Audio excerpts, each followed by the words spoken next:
UGC net JRF history विषय के अंतर्गत आज हम लोग चर्चा करेंगे शेरशाह, उसके साम्राज्य विस्तार और शासन प्रबंध। शेरशाह के मुगलों के साथ संबंध की ऐतिहासिक जानकारी दो उदाहरणों के साथ हम देख सकते हैं, जिनमें पहला उदाहरण है 1528 में शेरशाह ने चंदेरी के युद्ध में मेदिनी राय के खिलाफ बाबर के समर्थन में युद्ध किया था। और दूसरी घटना है 1529 में बाबर जब अफ़गानों के अंतिम रूप से उन्मूलन के लिए घाघरा के युद्ध के मैदान में आ डटा था। उस युद्ध में शेरशाह बाबर के खिलाफ अफ़गानों यानी कि महमूद लोदी की ओर से भाग लिया था। इस युद्ध में अफ़गानों की पराजय हुई, लेकिन शेरशाह की आयु कम होने के कारण बाबर ने उसे माफ़ कर दिया। इतिहास में शायद ही उस समय कोई जान रहा होगा कि यही शेरशाह आगे चलकर बाबर के पुत्र हुमायूं को 1539 के चौसा के युद्ध के मैदान और 1540 के बिलग्राम या कन्नौज के युद्ध में अंतिम रूप से पराजित करके बाबर द्वारा 1526 में स्थापित मुगल साम्राज्य की नींव को थोड़े वर्षों के लिए समाप्त करके एक नए वंश की स्थापना करेगा। शेरशाह इन दोनों युद्धों में अंतिम रूप से हुमायूं को पराजित करने के बाद दूसरे अफ़गान वंश की स्थापना की। इसे सूर्यवंश भी कहा जाता है। दूसरे अफ़गान वंश कहने का अभिप्राय यह है कि भारत में पहली अफ़गान वंश की स्थापना बहलोल लोदी द्वारा की गई थी। इसलिए शेरशाह द्वारा दिल्ली और आगरा के विजय के बाद जिस सूर्यवंश की स्थापना की गई वह दूसरी अफ़गान वंश के नाम से भी जाना जाता है। आज हमारा विषय है शेरशाह का साम्राज्य विस्तार और उसका शासन प्रबंध।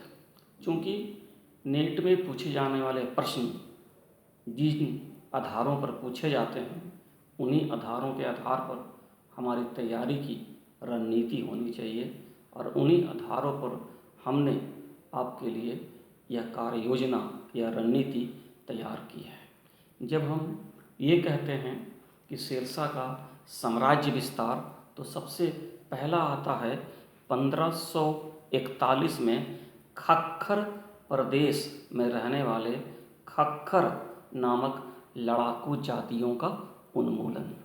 चूँकि पेशावर जाने वाले मार्ग में मुगलों की सुरक्षा की दृष्टि से उत्तर पश्चिम सीमा प्रांतों में शेरशाह ने रोहतास गढ़ के किले का निर्माण भी कराया था। इन्हीं प्रदेशों में खोखर जातियों से शेरशाह का मुकाबला हुआ और शेरशाह भी इन जातियों के उन्मूलन के बाद ही इन सीमा प्रांतों की सुरक्षा स्थापित करने में सफल हो सकता था। लेकिन खक्खरों को निर्णायक रूप से शेरशाह उन्मूलन तो नहीं कर पाया, लेकिन बहुत हद तक उसकी शक्तियों को कुचल दिया गया। शेरशाह का दूसरा महत्वपूर्ण विजय अभियान था बंगाल के विद्रोह का दमन। यह 1541 में हुआ। बंगाल के सूबेदार खिज्र खां ने पूर्व के सुल्तान बहादुर शाह की पुत्री के साथ विवाह करके एक स्वतंत्र शासक के रूप में व्यवहार करने लगा था। शेरशाह ने खिज्र खां को कैद कर लिया और बंगाल विरोधी आंदोलन को कुचल दिया। बंगाल विजय के बाद शेरशाह के शासन प्रबंध में दो महत्वपूर्ण कड़ियाँ थी कि पहला था कि शेरशाह बंगाल विजय के बाद अपने शासन प्रबंध में सफल संचालन के लिए कुछ महत्वपूर्ण निर्णय लिए। बंगाल विजय के बाद ही उन्होंने सिकदारों और एक नए पदाधिकारी अमीन-ए-बंगला की नियुक्ति की थी। शेरशाह के साम्राज्य विस्तार की तीसरी कड़ी है मालवा, जिसका अभियान 1542 में शुरू हुआ। 1542 में हुआ। मालवा में मल्लू खां, जो गुजरात के सूबेदार के रूप में कार्य कर रहा था, उसने बहादुर शाह की मौत के बाद वहाँ स्वतंत्र शासक बन बैठा था और शेरशाह से सारे संबंध तोड़ लिए थे। बहादुर शाह की मौत के बाद उसने एक स्वतंत्र शासक के रूप में कादिर शाह की उपाधि भी धारण कर ली थी। उसने 1540 में शेरशाह के पुत्र कुतुब खां को सहायता देने से इनकार भी किया था। अंततः शेरशाह के भय से वह आत्मसमर्पण कर दिया। तीसरा अभियान की विजय के बाद चौथा अभियान था 1543 का रायसीन का विजय। यह विजय शेरशाह के चरित्र पर इतिहास के द्वारा एक कलंक के रूप में वर्णन भी माना जाता है, क्योंकि मालवा विजय के बाद शेरशाह बिहार गया और यहाँ पर उसने अजीमाबाद, जो आज पटना कहलाता है, एक नगर भी बसाया। रायसीन के शासक इस समय पूरनमल था। 1543 में यहाँ पर आक्रमण हुआ। अंत में शेरशाह ने, ऐसा कहा जाता है कि अपने धर्म की शपथ लेकर उसने पूरनमल के समर्पण के बाद उसे छोड़ देने का वादा किया, लेकिन शेरशाह अंत में अपने वादे से मुकर गया। शेरशाह पर यह एक कलंक माना जाता है। इस घटना का गवाह स्वयं उसके पुत्र कुतुब खां था, जो लज्जित होकर आत्महत्या कर ली थी।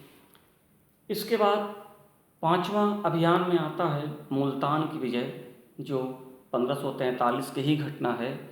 शेरशाह ने हैदर खां को पंजाब का सूबेदार नियुक्त किया था। इस प्रकार मुल्तान को शेरशाह ने अपने विजित प्रदेशों में शामिल किया। छठा अभियान था मालदेव से युद्ध। यह 1544 की घटना है।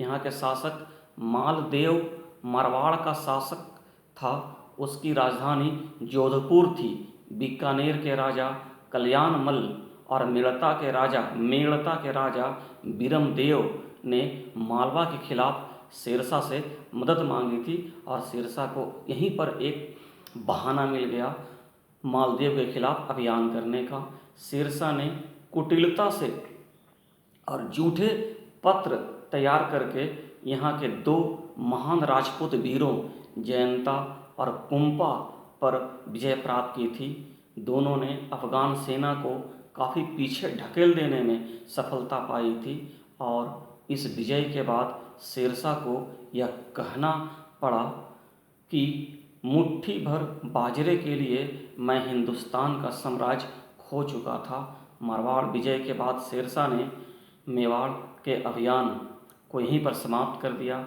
इसके बाद इतिहास कहता है कि बलबीर नामक एक राजपूत सरदार ने यहाँ के शासक विक्रमजीत को मारकर यहाँ का शासक बन गया। अंत में चित्तौड़ शेरशाह के नियंत्रण में आ गया।